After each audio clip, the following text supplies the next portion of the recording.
భారత రాజ్యాంగానికి కట్టుబడి నన్ను అఖండ మెజారిటీతోటి గెలిపించిన నా పిఠాపురం పుర ప్రముఖులకు, పెద్దలకు, ప్రజలకు, యువకులకు, ఆడపడుచులకు, తల్లులకు, యువతులకు, ప్రతి ఒక్కరికి, అన్ని వర్గాల వారికి, ఎస్సీ, ఎస్టీ, బీసీ, ఓసీ, అన్ని మతాలు, ఇస్లాం, క్రిస్టియానిటీ, అన్ని కులస్తులందరికీ నేను హామీ ఇస్తున్నాను. మానవత్వాన్నే కాపాడుతాను, మీ అభ్యున్నతికే కష్టపడతాను. నేను లంచాలు తీసుకోను, నాకు అలాంటి అవసరం లేదు. మీ అభ్యున్నతికే నేను కష్టపడతాను.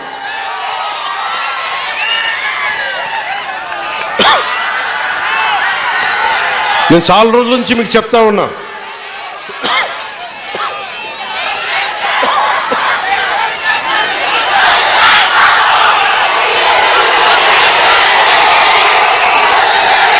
వైసీపీ గత ప్రభుత్వ నాయకులు చెప్పారు, పవన్ కళ్యాణ్ ఆంధ్రాలో ఉండడు, హైదరాబాద్లో ఉండడు, పిఠాపురంకి వస్తే పిఠాపురం వాస్తవ్యుడు కాదు, ఇక్కడ ఉండడు. నేను ఈ రోజున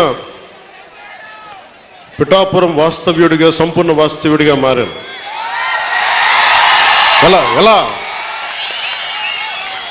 ఇందాకే ఒక రిజిస్ట్రేషన్ పేపర్ సంతకం పెట్టి ఒక 3 ఎకరాలు కొని ఇప్పుడే సంతకాలు పెట్టి వచ్చాను, రిజిస్ట్రేషన్ చేసి వచ్చాను. ఆ మాట చెప్పడానికి లేట్ అయింది రావడానికి. నాకు ఒక్కటే, నేను మీకు అండగా ఉండే వ్యక్తిని.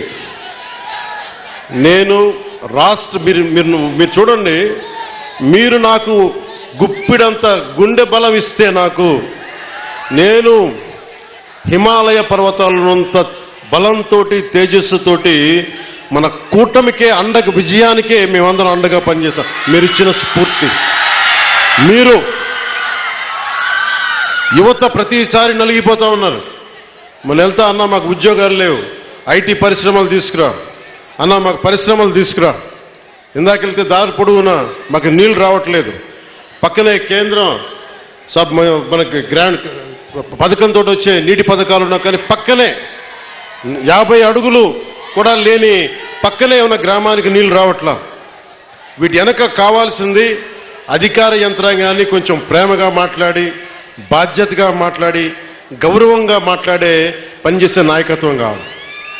నేను అధికారులకి, మన నాయకులందరికీ ఒకటి చెప్పాను, నేను ప్రభుత్వ ఉద్యోగి కొడుకుని, ప్రభుత్వ ఉద్యోగులకి మేము గౌరవిస్తాం.